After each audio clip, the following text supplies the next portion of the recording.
Okay, I will upload the notes today. Okay. Actually, my credentials are not working. We'll resolve the issue today and I'll upload.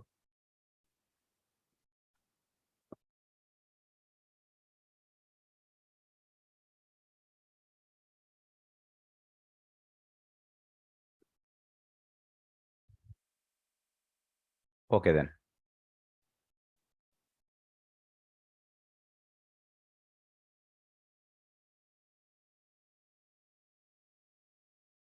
Let's move on. Yeah. That's good. Let's move on.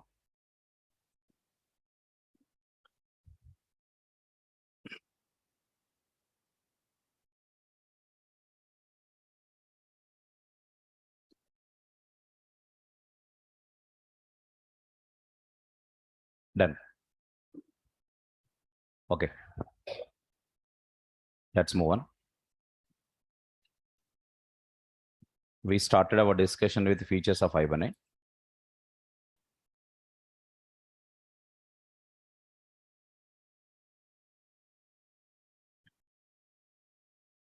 So in these features of Hibernate, we discussed so far the features like this. I just want to write the names and then we'll continue for the today's class. I told about HQL. I told about the caching yesterday. This is yesterday's topic. I told about a concept called as lazy loading. Then I told the concept like connection pooling.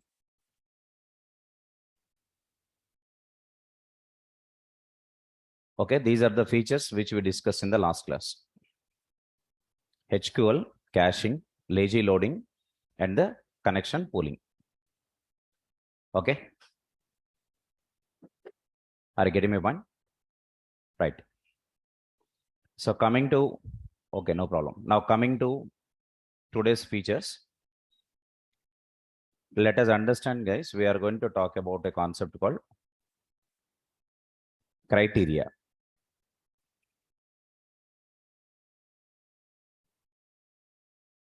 I will explain, what is this criteria. I'll talk about what is criteria. Just understand about it.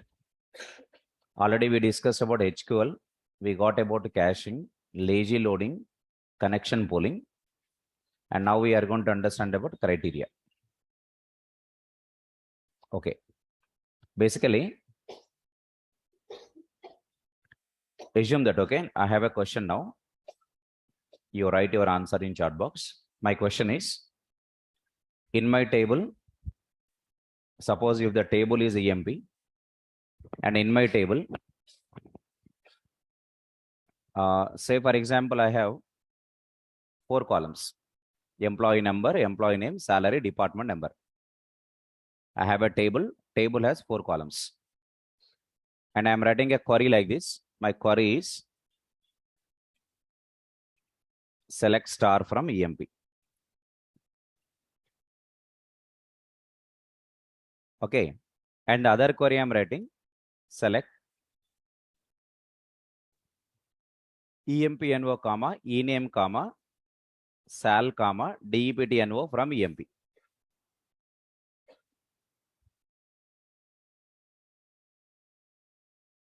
So I have a table EMP, and my EMP table has 4 columns. One query I'm writing is what select star from EMP. Other query I'm writing is what select EMPNO, comma, ename, comma, sal, DEPTNO from EMP. Both the queries are going to return the same result, right? Because my table has only 4 columns. Here I'm not reducing the number of columns. Okay, 2 queries I've written. Both queries return same data. Both queries returns the same result. I mean, say I'm getting the same data from both the queries. But now the question is, which query will return the data fastly from the database table? Okay, write your answer in chat box. Guess which query returns data fastly. There are 2 queries now. Select star from EMP. Select EMPNO, ename, sal, DEPTNO from EMP. My table has 4 columns only.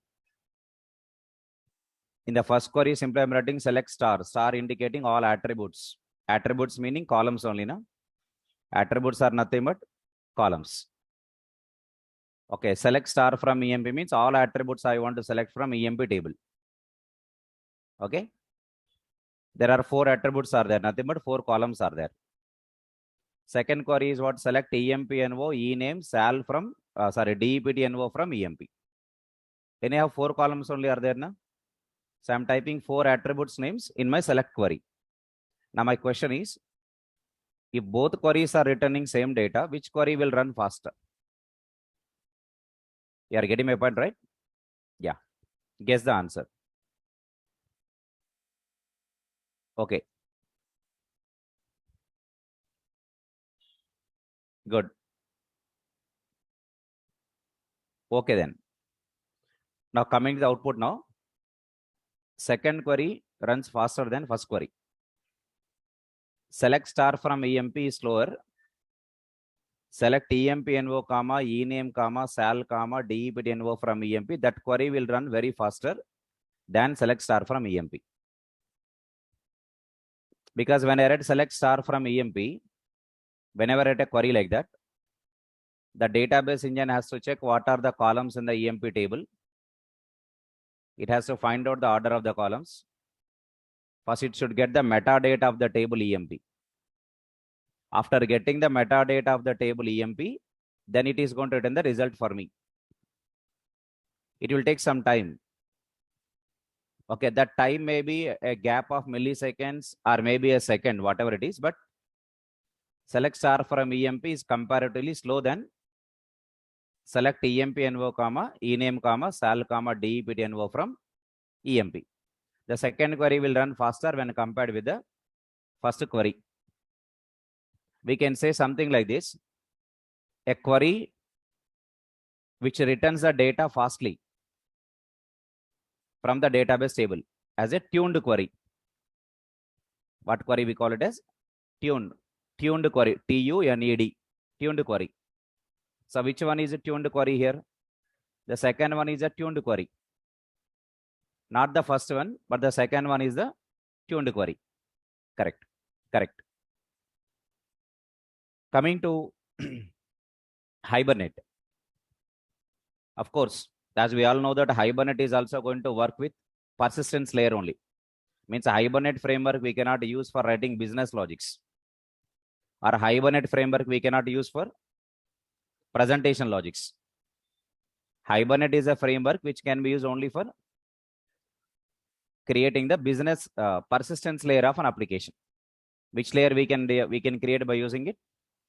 Yeah, persistence layer of an application can be created using Hibernate.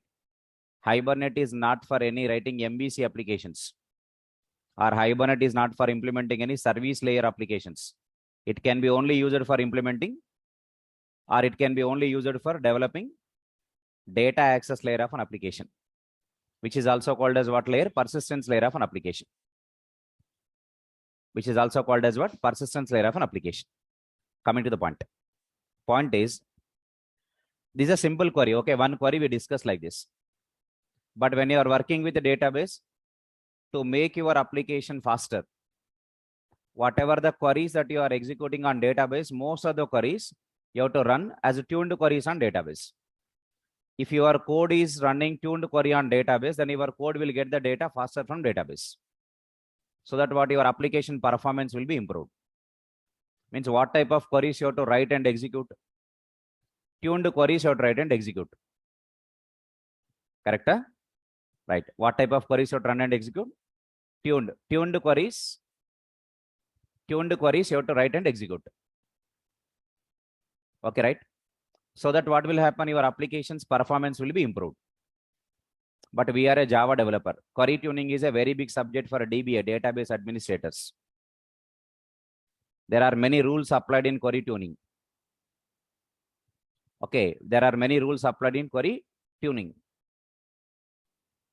Point is what now? As a Java developer, we are mostly focusing on creating the business layer and presentation layer. And we are not a dedicated DBS. We are not the dedicated developers for a database. Our application needed data. So we are running a query on database and we are fetching the data, whatever we want. Then we are going to start using it in our business, right? But we are not the dedicated developers of a DBA. And as a Java developer, we don't have any query tuning knowledge. Am I right or not?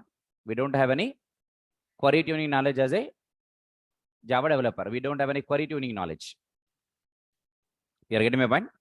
Right. So Hibernate came with a solution that is called criteria. What is happening in criteria? Basically, what I can say in criteria is Hibernate only. Just you tell the Hibernate in Java format. You tell the Hibernate in Java format means you tell the Hibernate using Java methods, Java classes. What you are telling, I want this data, I want this data, I want these records. In which language you are telling the Hibernate? Java. What Hibernate will do? Hibernate will prepare one tuned query. What type of query? Tuned query. Hibernate will prepare a tuned query and will run this tuned query on database. Okay, got it my point? What Hibernate will do? Yes, it will run a tuned query on database and will fetch the data from database. You got my point now? That's it. It's very simple. So I no need to bother about what? Query tuning. Even though I don't know about query tuning, what Hibernate is providing me? Tuned queries. How I am telling to Hibernate that I want this data, I want this data from the database table. I am calling the Java methods. I am calling the Java methods. I am calling the Java methods and I am telling the Hibernate in the form of Java language. But what Hibernate will do for me? Hibernate will prepare a tuned query, will execute that query on database and will return the data for my application. So which concept is given in Hibernate to perform these things? Criteria. This is one of the another very important feature of Hibernate. Because with the help of criteria, your application performance will be improved. Why only Hibernate used rather than so many ORM tools available in this market? In the market, there are so many tools are available. Correct? You are getting my point? Right. Then Hibernate only is used most popularly in the applications. Why Hibernate only uses most popularly in the applications? Because of its features. Mainly because of it will provide good performance. Because if you talk about HQL, if you talk about caching yesterday, lazy loading, connection pooling, today we are discussing about what? Criteria. What all these things will do? Will improve the performance of an application. HQL is the only one where we are not discussing about the performance, but remaining all are to improve the performance only now. HQL is for what? To make your queries are database independent. So means what? Hibernate is making your queries as database independent. Hibernate is going to run your queries fastly on the database and fetching the data. And Hibernate automatically performs query tuning, will take care of connection pooling. And next we are going to look at about locking, right? So basically, because of all these features, 99% if you take any Java project in the real time today, 99% of the real time projects, whatever you do today, you just observe it. 99% that every Java project uses what? Hibernate only. 1% different. 1% some projects are there even till today we chooses old JDBC. Because the client don't want, the client has to put money for upgradation, right? If the client not interested, okay, client satisfied with only servlet, JSP, JDBC. Still there are some projects like that. There are some projects are there which are on studs today. Okay, right. There are some projects with even the Spring Boot, microservices, cloud, all these things came, but still we can find out what there are some projects in studs also. If you take a government project, most of the projects are studs only because they don't want to again invest money on software. Okay, right. Obviously. So what is the point I'm trying to say? Hibernate is the most popular reason because it is going to take care of every area which is required in application for improving the performance. Lazy loading. What I told yesterday, lazy loading. What is lazy loading? You know, type in chat box. Yeah. What do you mean by lazy loading? What do you mean by lazy loading?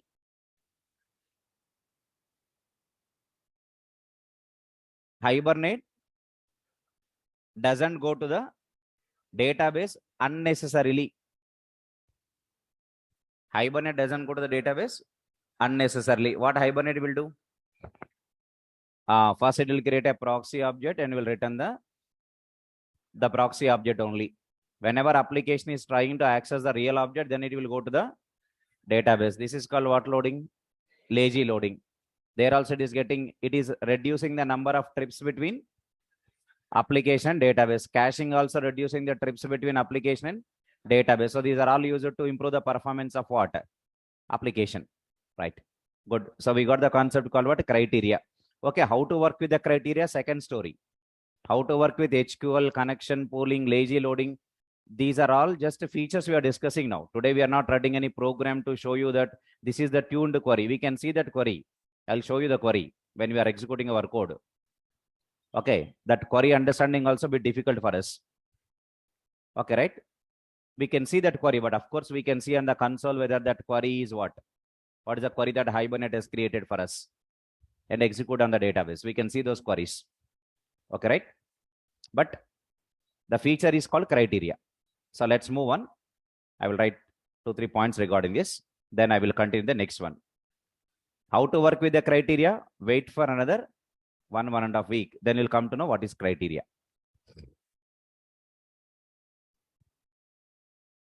So what I want to write here, the point regarding this.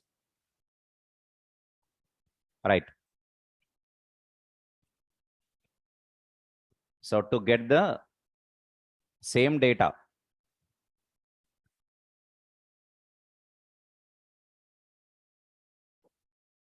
from database, we can write different queries. Okay. What? To get the data from database, same data from database, we can have different queries. But a query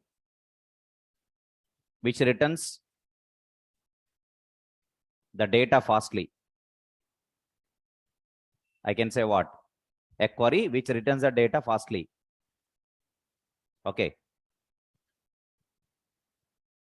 Which returns the data fastly is important. Is important. In Hibernate. What? In Hibernate, criteria API is provided. In Hibernate, criteria API is provided to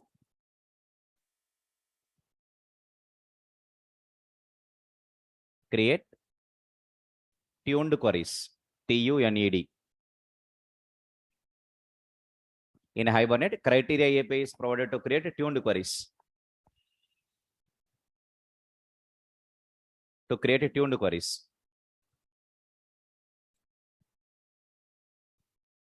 So, an application will fetch the data fastly from DB and hence the performance is improved.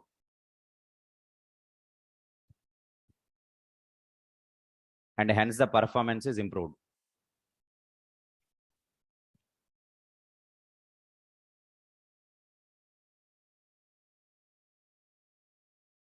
and hence the performance is improved.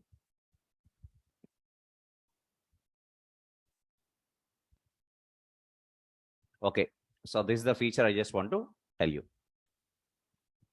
Next feature.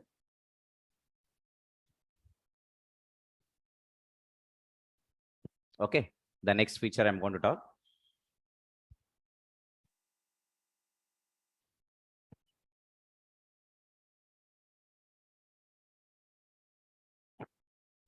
Okay, so now let's move on about the next feature. Coming to the next feature,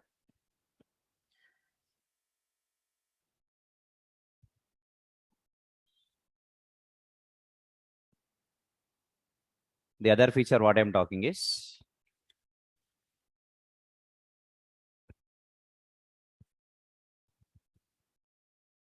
the feature what I can say that is locking.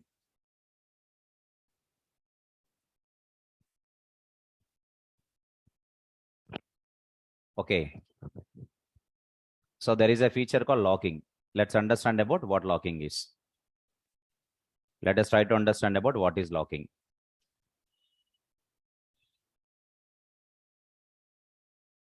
Okay, right, let's move on. Look at this now. Point is, when we are working with multi-threading applications, I repeat once again, when we are working with the multi-threading applications I'm talking about. So when we are working with the multi-threading applications, what happens? Two threads. Okay, two threads meaning feel that two transactions. Again, here we need to understand about transaction. Okay. Okay, I'll explain about transaction concept later. It's not the right time to discuss about transaction. But just understand that there are two threads are executing transactions on the same data concurrently. Okay. Concurrently meaning we have two words called what? Sequentially and concurrently. Sequentially meaning one after the other. That's called sequential, right? But concurrently means at the same time.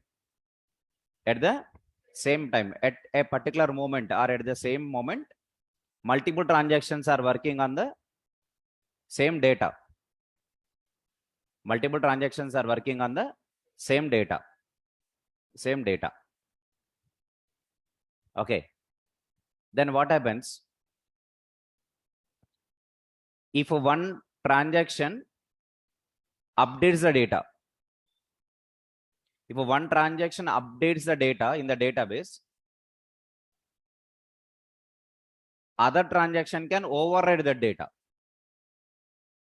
Other transaction can override that data. Override the data. Getting my point, right?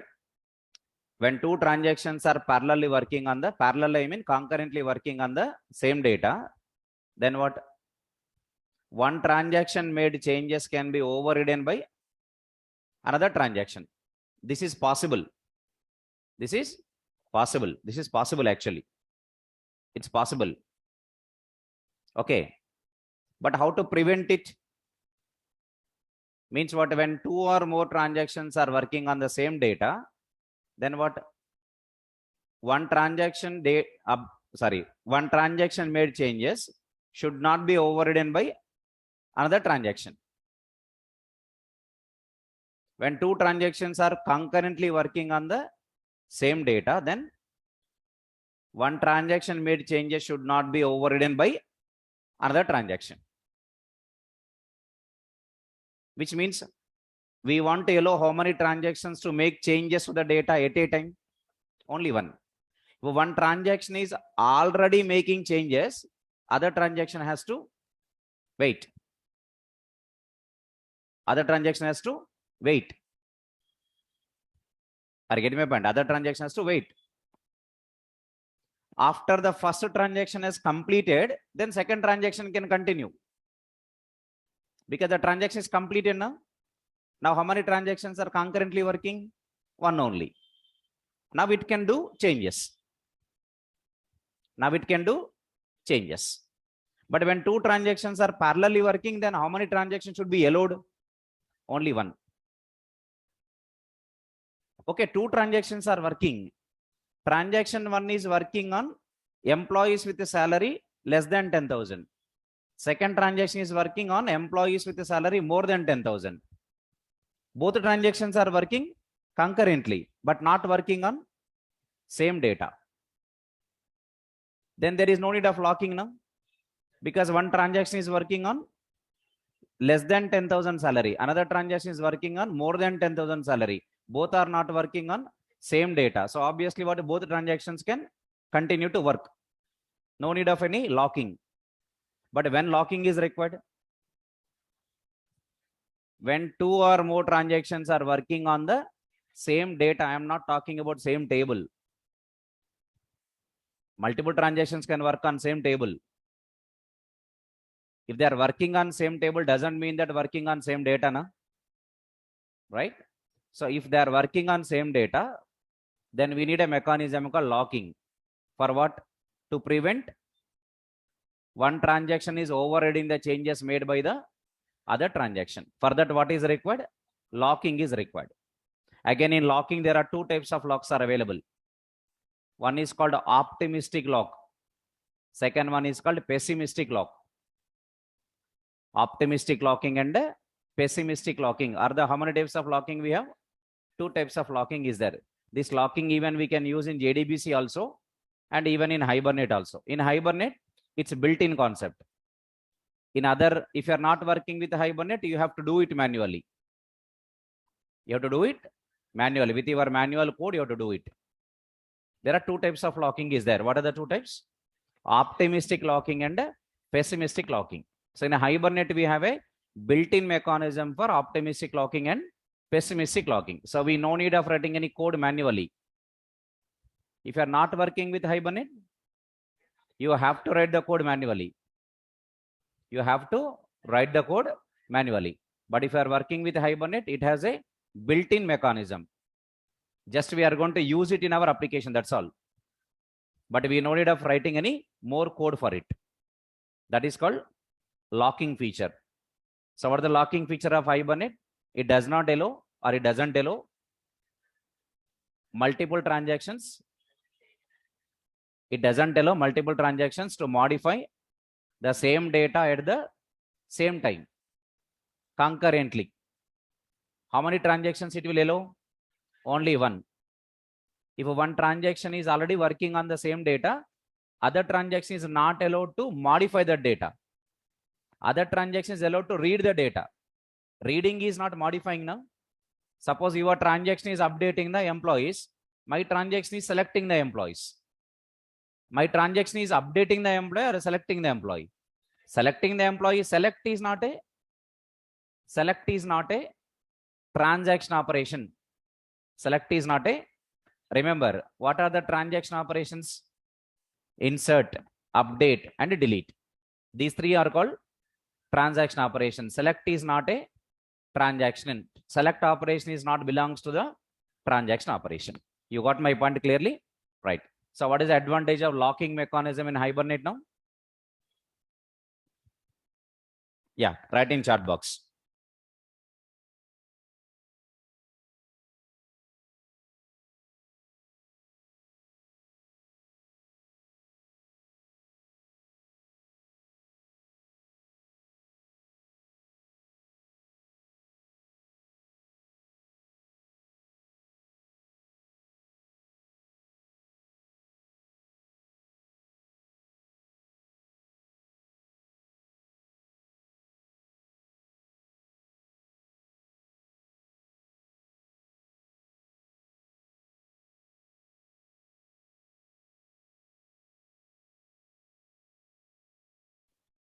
Good. Waiting for your response.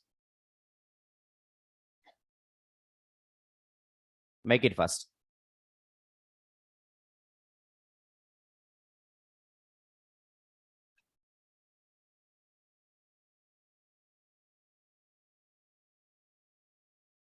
Okay, good. Whatever you written, but okay, whatever you understood, that you write in your own words.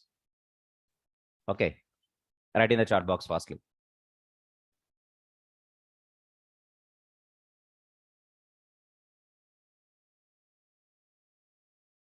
Okay, take the point here. I'm writing the point like this now.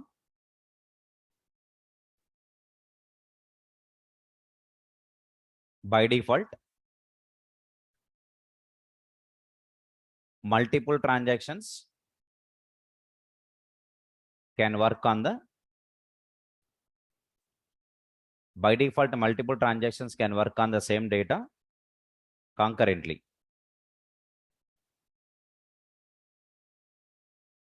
Here I'm writing some points for you.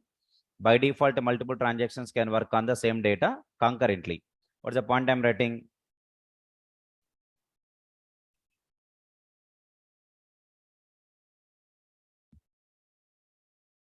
When multiple transactions are working, I'm writing TXS means transactions. When multiple transactions are working on same data concurrently, when multiple transactions are working on some data concurrently, one transaction made changes. One transaction made changes can be overridden by one transaction made changes can be overridden by the another transaction. One transaction made changes can be overridden by the another transaction. When multiple transactions are working on the same data concurrently, one transaction made changes can be overridden by the another transaction. So to prevent it,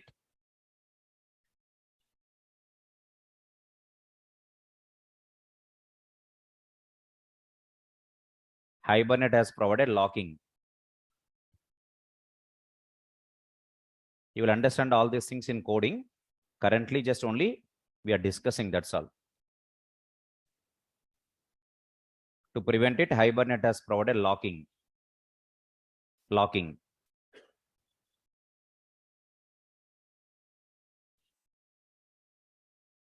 Two types of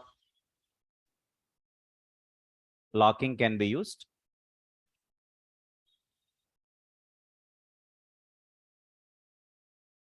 When multiple transactions are working on same data or working on the same data. When multiple transactions are working on the same data. Two types of locking can be used when multiple transactions are working on the same data. One is optimistic locking. Second one is pessimistic locking.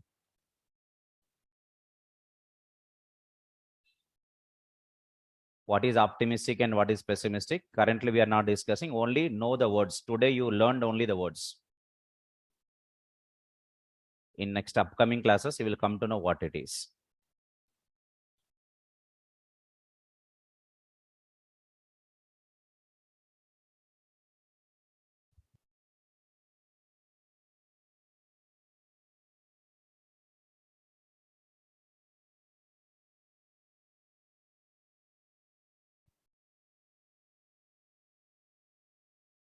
Okay. Right. This is the feature which we have discussed. Now coming to the other feature. Okay, there is other feature. I'm only talking about what are the very important features of Hibernate. And now we are going to conclude the features by writing the seventh one. And that is called associations.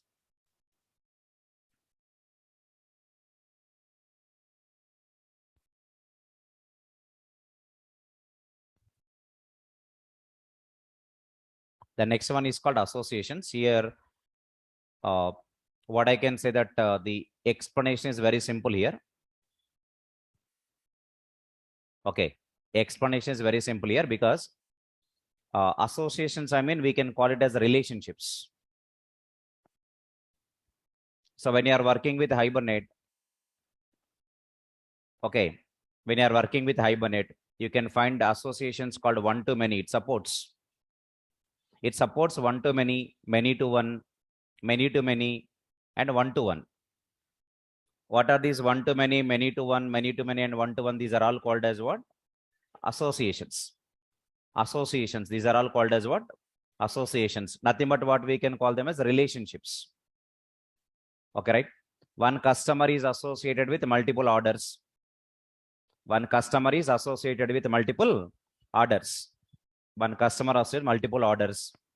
Nothing but there is a kind of what association? One to many. One person has one passport. One to one is an association mapping. We can define between them, right? Define between them, right? And we can say, for example, even one customer has one locker. That is also called as what type of association? One to many, one to one. Okay, one customer has multiple addresses. One to many, or we can even define it as many to one. Even we can also define it as a many to one, many to one. Okay, right? Right. I can say multiple products belongs to one category. Multiple products belongs to one category. Association is called many to one, many to one. Like that, what are all these? One to many, many to one, many to many, and one to one associations. Hibernate supports all these associations, which means what? We can write our applications by providing one to many association, many to one association. You are learning Hibernate because of to learn this concept only. Hibernate main concept is what? Associations only. Remaining all built-in features. But what you have to explicitly define in the code, that is associations. You have to provide one to many, many to one association between Java objects. Okay, right? And that is what actually you need to learn and use. So that's the reason why you're learning Hibernate. Actually, the main heart concept of Hibernate is associations only. You have to learn these relationships only. These relationships only important. But directly we can't discuss relationships. We need to discuss some basic concepts first. Okay, right? So the point what I want to write is Hibernate supports relationships. Associations are relationships. Okay, we call it as one to many. Then we call it as many to one. Then we call it as many to many. Then we call it as one to one. Then we call it as one to one.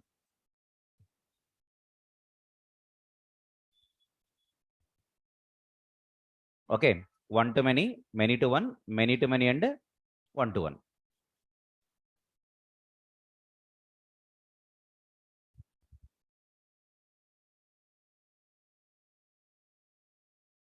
These are all called as what? Finally, these are all called as associations. Yes, these are all called associations. Okay, right. Good. All these are supported in Hibernate. We'll see how they are going to be next. Now coming to, now these are all the features what we discussed, but now we want to understand today.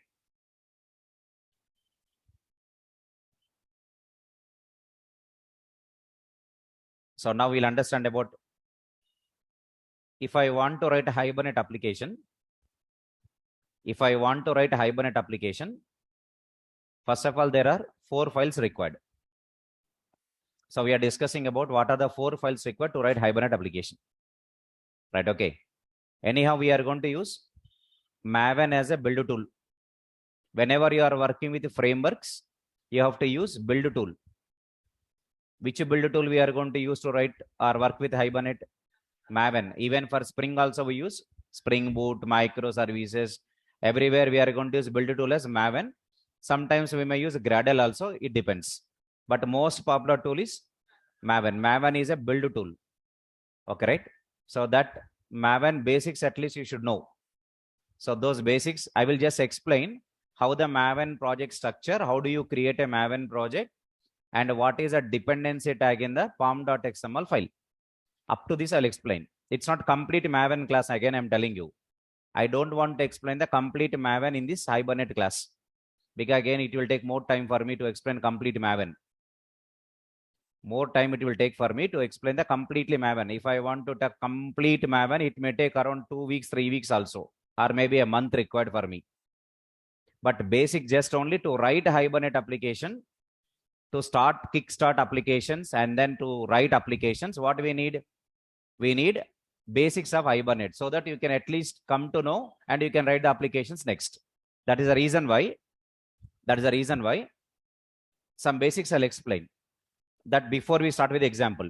Today, what I'm talking is, as I said already, the very first example, whatever we are creating in our class is purely Hibernate without using any JPA. Without using any JPA, nothing but Java Persistence API. As I said already, Hibernate first, JPA first. Who came first actually into the market? Hibernate only. Hibernate only came first into the market. After that, then what came? JPA. Are you getting my point or not?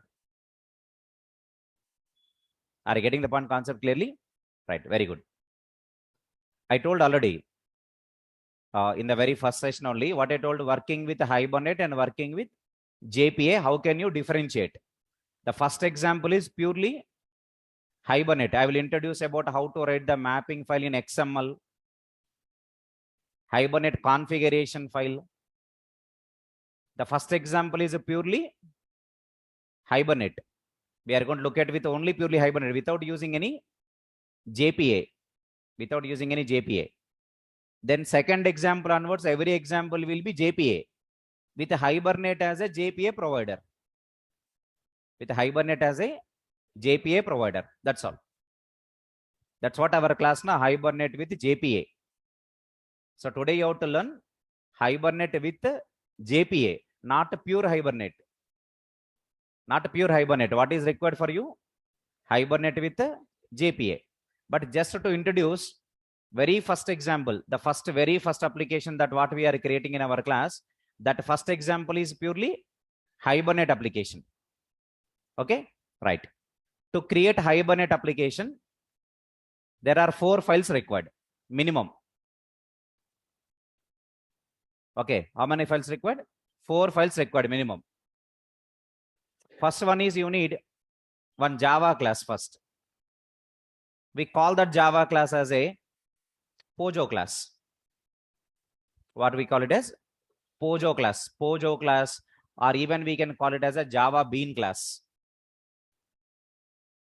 Second one, what we need is a Hibernate mapping file. Third one, what we need, Hibernate configuration file.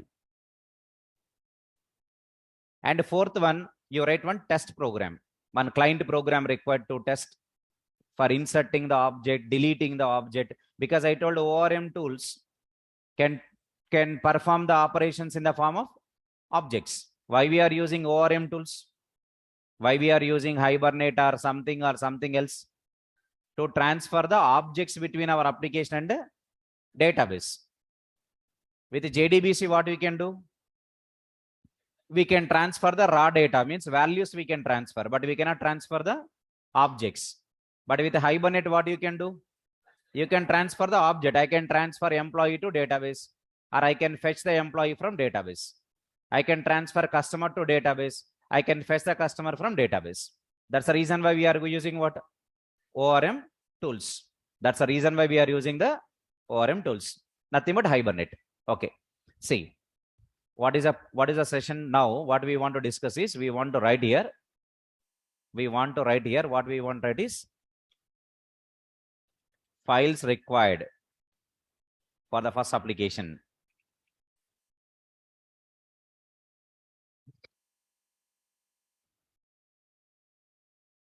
Okay. There are 4 files required. How many? 4. There are 4 files required to write the first application Hibernate. One is Pojo class.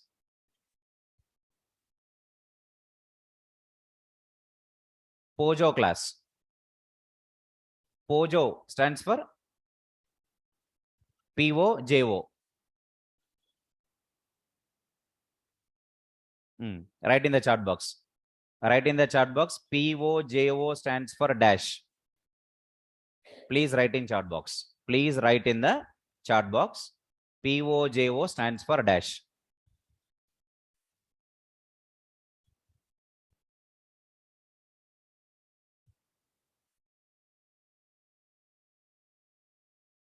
Please write in chat box, guys.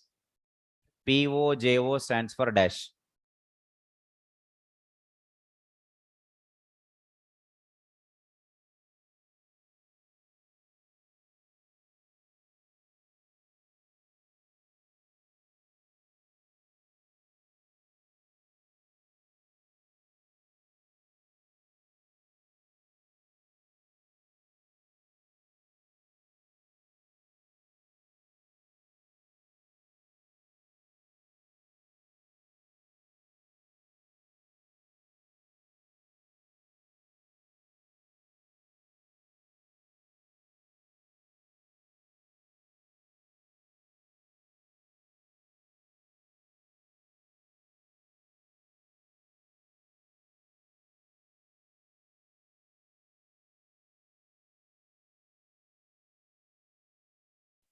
Good guys. POJO class means plain old Java object. POJO class is the first point to know. Second one, mapping file. Third one, configuration file. Fourth one, client program. Okay. One is POJO class. Second one, mapping file. Third one, configuration file. Fourth one, client program. POJO class, mapping file, configuration file, and the next one is the client program. Like this, totally how many files required? 4 files required. To write the Hibernate application, you need 4 files now. In that, the first one is what? POJO class. Okay, let us understand what is POJO class now. POJO class means POJO class only. POJO class means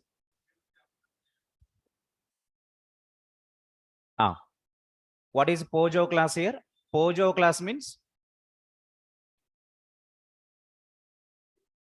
see, when you are working with Java, I'll explain you. Some classes we are calling as exception classes. 99.99% people in Java doesn't know what is POJO directly. I repeat once again. I have a lot of clarity on subject. Nobody has clarity than me, I feel. Nakanta clarity on the subject మీద. Because I tried like that. I learned like that. Okay. 99%. You take any years of employee guy, working in real time or not working in real time, learn, not learn, anybody. 99.99% people knows POJO as a wrong way. POJO is a very basic word. Okay. I have very good clarity on the subject, no doubt in that. POJO, for example, you look at Java programming. You are writing some classes and you are extending runtime exception. You know about exception handling. What are you writing? Extends runtime exception. If a class extends runtime exception, what are you calling it? Write in the chat box. Suppose if a class extends runtime exception, what are you calling? You are calling it as what? Unchecked exception. What is it? If a class extends exception class, what are you calling? Checked exception. If a class extends a thread class, you are calling? If a class extends exception, you are calling it as exception class. Checked, unchecked, a secondary thing. You are calling it as what class? Exception class. You are not calling it as a POJO class. Are you calling it as a POJO class? No. What are you calling it? Exception class you are calling. If a class extends thread, class, then it is called, we are calling thread class. Or when a class implements runnable interface also, then we are calling it as thread class only. If you take array list, linked list, hash set, linked hash set, tree set, what are you calling all these things? What are you calling all these things? Collection classes. What classes? Collection classes. Collection classes you are calling now? Very good. Means what you know already. For example, if a class extends HTTP servlet, what are you calling? If a class extends HTTP servlet, then what is called? Servlet class. Or when you write a class extends generic servlet, it is also called servlet class. Means you know about servlet class, you know about exception class, you know about thread class, you know about collection class. Now my question,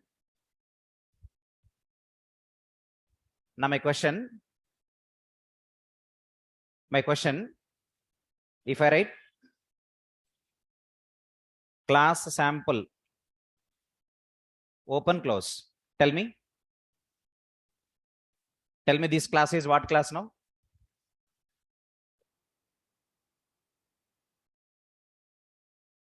Yeah. Now I'm writing one class like sample. I'm asking now, tell me what is this? Huh? What is this called?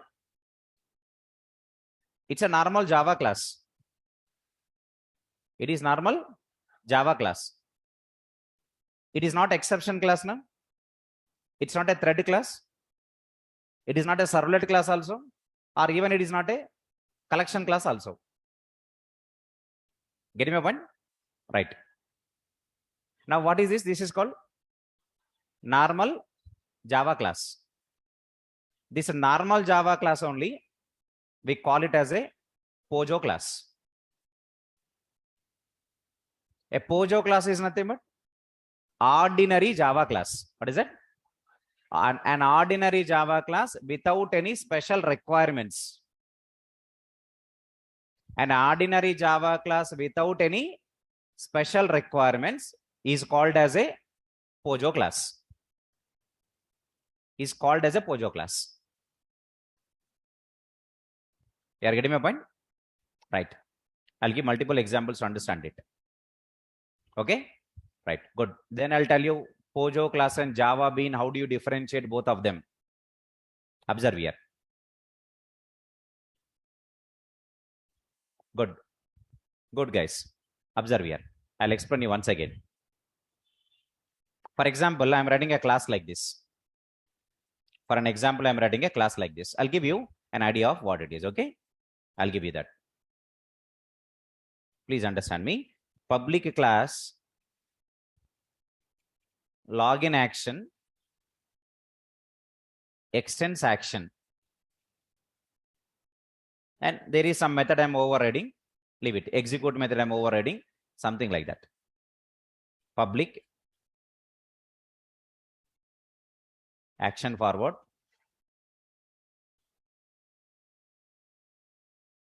execute blah blah blah something. I'm writing some code like this. Just understand what I'm writing, that's all. Logic is here. Close it, then close it. There is a class called what? Login action. What I'm writing here extends action. Here I'm writing one class, and my class is, okay, what my class is doing now? My class is extending this action. My class extending this action class here. It is extending this action class. Actually, this is from Struts framework. This class is from Struts framework. Assume that Struts framework. Now tell me, can I call my login action class as a POJO class or not? Can I call my login action class as a POJO class now? No. Why? Why I cannot call my login action class as a POJO class? Because it is binded with this class given by the framework. Given by the framework. Okay, right? It is given by the framework. It is binding with this. And that's the reason why I cannot call this class as a POJO class. So this is not a POJO class. Right? Now it is a normal Java class or it is not a normal Java class? It's not a normal Java class. It is not a normal Java class. So we are calling it as not a POJO class. So when we can call that a class is POJO class? If a class is not binded with any framework or is not binded with any technology. If a class is not binded with any framework or not binded with any technology. Okay, in simple terms, I can say what? If a class is not extending,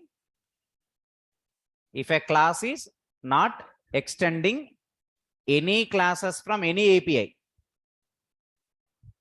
If a class is not extending any classes from any API or any interfaces from any API except serializable.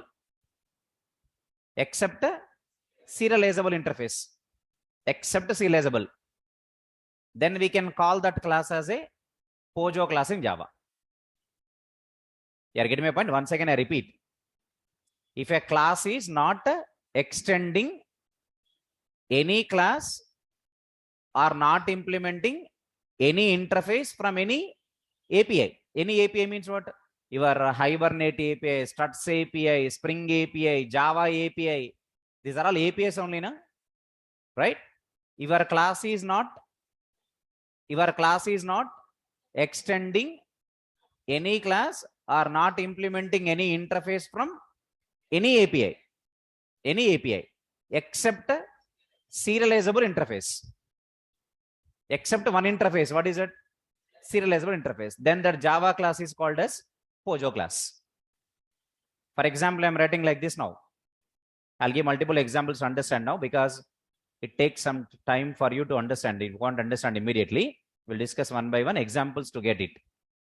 For example, I'm writing something like this. For example, I'm writing class student. Class student. Okay, inside the class there are variables, methods. That story is different. Okay, inside the class variables are there, methods are there, constructors are there. Our constructor parameters constructor is there, default constructor is there. I'm not talking about inside what is there. We don't talk about the inside logic. We only talk about the class header. We talk about the only class header, class student. But I am not writing student extends something. If I'm writing, for example, class student extends HTTP servlet, then it is not called POJO class, no? It is called what? Servlet class. You have a word for that, servlet class. A special word is given. It is a servlet class, not a POJO class, right? If you read, for example, extends exception, it is not called POJO class. It is called exception class. If you read extends thread, it is called thread class. You have different words for that. Exception class, thread class. It is a collection class. It is servlet class, like that. Okay. If, for example, if it extends action, it is called action class in Struts. If it extends action form, it is called form bean class. Struts framework. Okay, form bean class.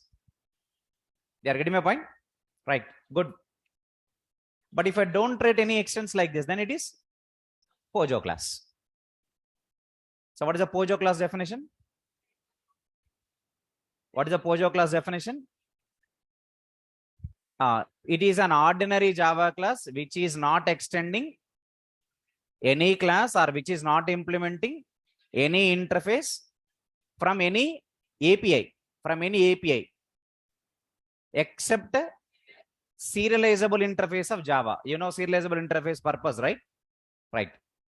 Serializable interface can be used for making the objects as what objects? serialized objects. If you make an object a serialized object, then only you can transfer that object in the network.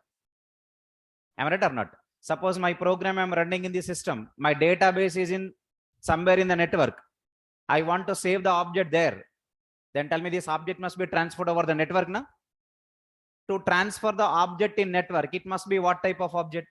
Serialized object. That's the reason why what I'm saying, except serializable interface. That class is called what? POJO class. You got the point now? Right. First note down the definition. I'll read the definition here, guys. Understand it. I would like to say what is POJO class first. POJO class.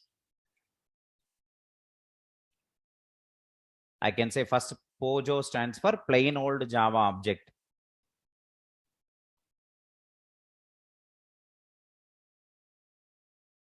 POJO stands for what, guys? Plain old Java object.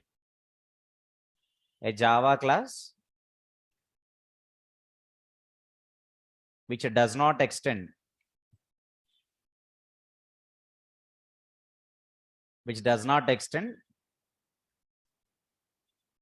or which does not implement. Okay, which does not implement. I'll give multiple examples to understand it. Okay, a Java class which does not extend or which does not implement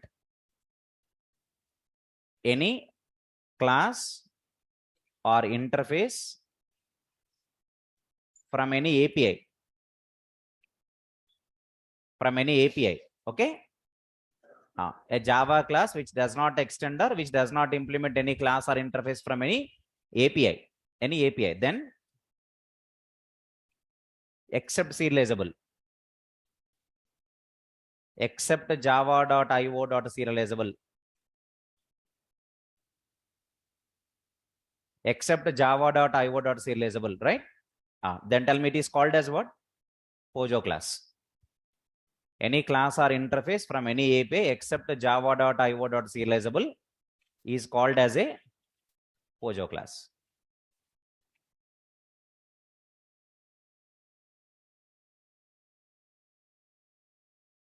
Except java.io.serializable is called as a POJO class.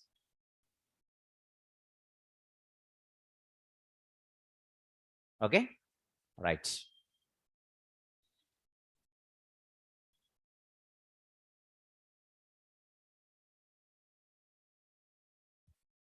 Let us write. I am writing an example 1.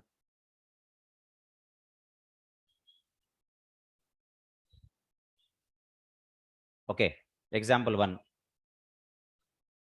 I am writing something like a class. Let us take simple name like A. First, I want to tell you class A, simple class A. Okay, inside the class A, there are variables, methods. That's okay. Inside the class, variables are there, methods are there, only methods are there, or only variables are there. That is not a matter. This is class A. Now we can call this class as what? Yes, we can call it as a POJO class. We know that this is a POJO class. So we can call it as a POJO class, definitely. It's a POJO class. Now the next question, I'm writing like this now. What I'm writing is class B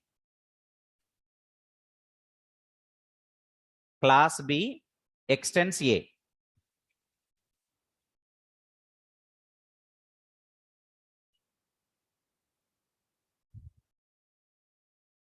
It has variables and methods again.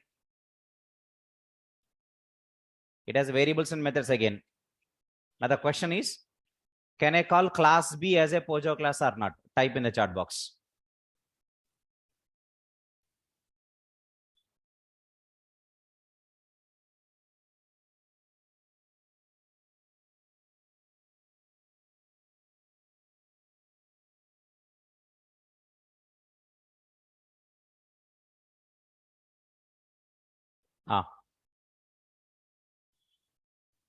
Can we call the class B as a POJO class or not? What is your answer then? Okay, answer, it is a POJO class. Answer, we call it as a POJO class only.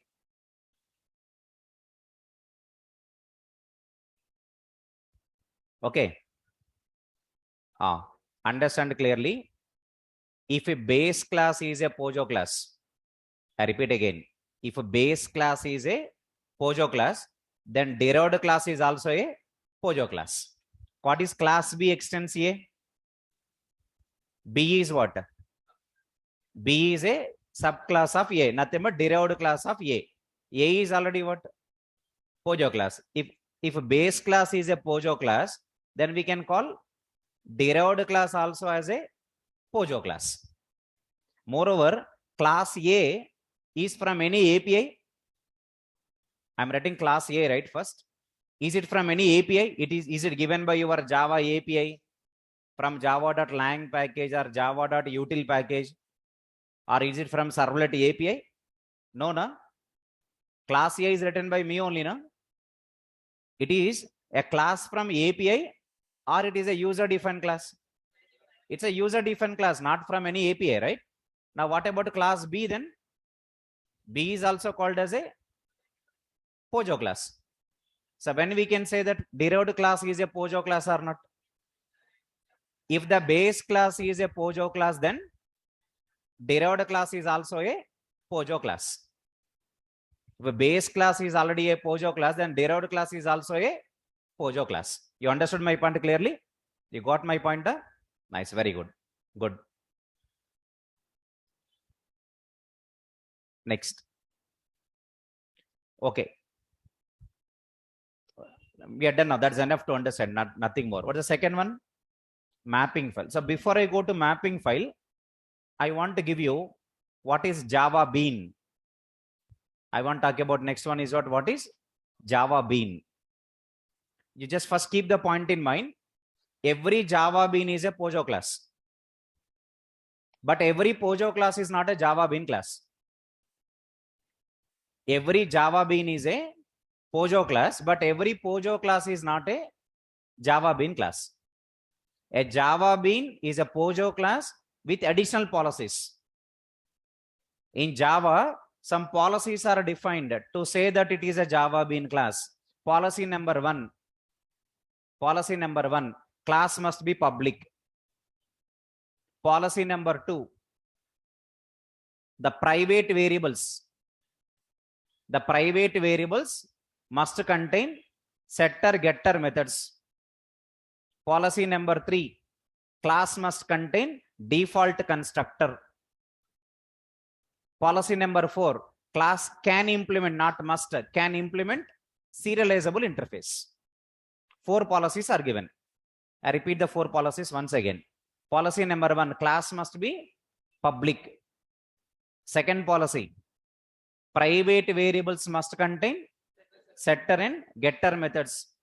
Third policy, class must contain default constructor. Class must contain default constructor. Policy number four, it can implement, not must implement, can implement java.io.serializable. Then we can call it as a Java Bean class. If these policies are followed, again our class is POJO class only. Are you getting my point or not? That's the reason why every Java Bean class is what? POJO class. But every POJO class is not Java Bean. For POJO class, you don't have these many rules, na? What's the only one rule, you know? It should not extend, it should not implement any interface or any class from any API except serializable interface. That is called what class? POJO class. But in POJO class, you don't have any rules like POJO class must contain default constructor. POJO class must be public, must contain setter, getter methods. These things are not there in POJO class. But these are the policies for Java Bean. We call these are the rules. Sun Microsystems define, framed some rules and given us this type of classes are called Java Beans. That's all. What are the rules then? What are the rules now? Chart, write in the chat box now. Write in the chat box. Tell me.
take a minute time and type the rules what you know about Java Bean class.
Okay, nice guys, nice. Thank you. Observe here, I'm writing here. Better you write, keep heading Java Bean.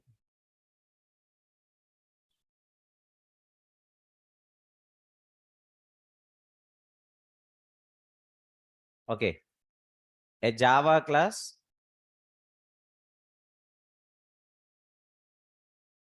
which follows below, I'm writing here, which follows the below rules or policies.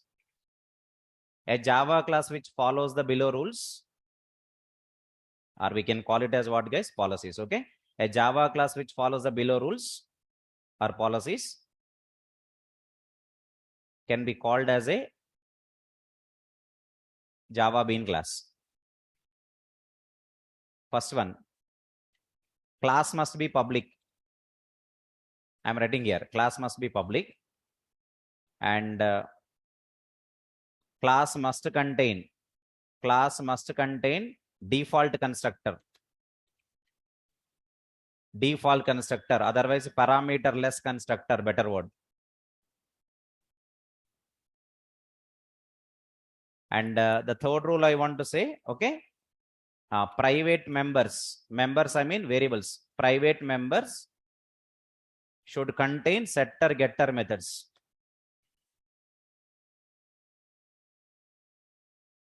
Should contain setter getter methods.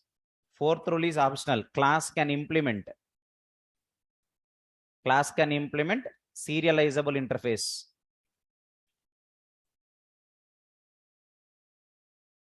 Class can implement serializable interface, okay? First one is what a class must be public. Second one, class must contain default constructor. Third one is what private members should contain setter getter methods. Fourth one is what class can implement serializable interface. Then we can call that class as what? Java Bean. That is called as Java Bean class, okay? Right, that is called as Java Bean class.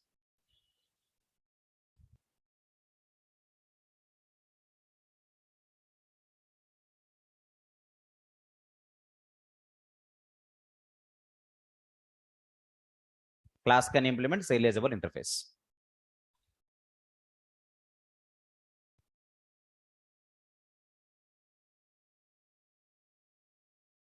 So another point I want to write. Hint I am writing. Every Java Bean class is a POJO class. Every Java Bean class is a POJO class. But every POJO class is not a Java Bean class. This is what you need to understand. Every Java Bean class is a POJO class, but every POJO class is not a Java Bean class. is not a Java Bean class.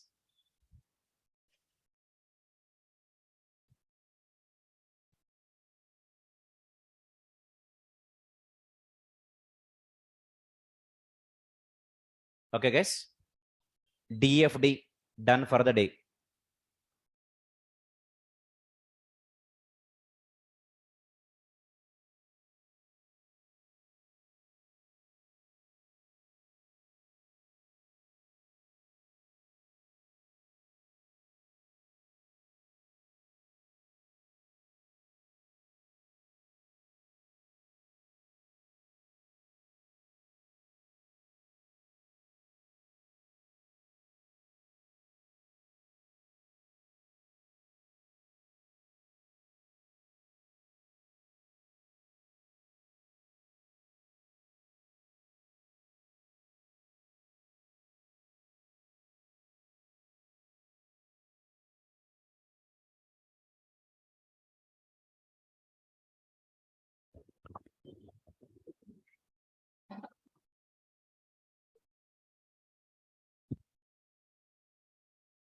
Yeah, guys.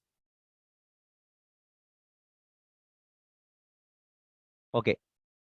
I will try to what I can say is I'll upload the class notes today